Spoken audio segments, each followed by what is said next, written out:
what's up everyone? It's been a long time and I'm sorry for the lack of updates, but we had a long wait on a lot of different options that we had decided to get finalized on the Z car build. Again, remember this is one of the first 1,000 Z cars that were sent to the United States, the first year they were made, 1970. And it's car number 00992. So I'll be showing you some footage of the VIN number and the matching body and everything. And it's super cool that he's the second owner of it and bought it from the original owner.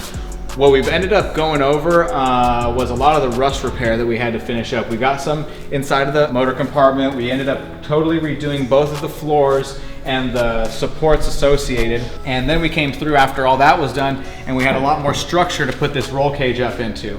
We wanted to start with the roll cage, but we weren't able to because the lack of solid supports to start mounting it to was really a concern. And if we're gonna do it, we might as well just do it right and get it done all the way. We ended up throwing some dipple dyed plates to strengthen up the cage to body supports so that when the car is shifting, the body and the cage move together to make the suspension do what it's supposed to do. You'll see later that we ended up getting a nice triangulated strut tower brace for the Z car, and we ended up going with Apex Engineering full track attach kit. I don't know if you could see it up there, we got it all wrapped up, but it's mint, and we got that paint to match the cage, so that all the cage, the subframe in the front and rear, the upper and lower arms, spindles, triangulated rear coilover mounts, everything is going to be mint, and it's going to be a nice look for when we get this dialed in and start getting that wide body on. If you want to take a look, we got some really nice welds in here. One of my good buddies, KL Fab, came through and did an amazing job crushing it on this 6-point cage.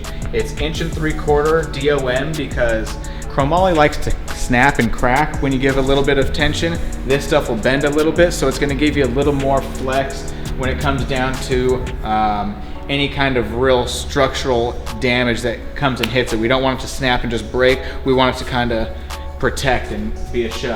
Other than that, we ended up going through and prepping the whole car and the motor compartment because we're going to be putting a nice big RB30 in there. That's a Nissan Skyline motor that's upgraded, bored out from a RB26 2.6 to a 3.0. This is going to be a whole replaced subframe, and yeah, other than that, I'll be giving you guys some more updates when they come along. Appreciate you stopping back by.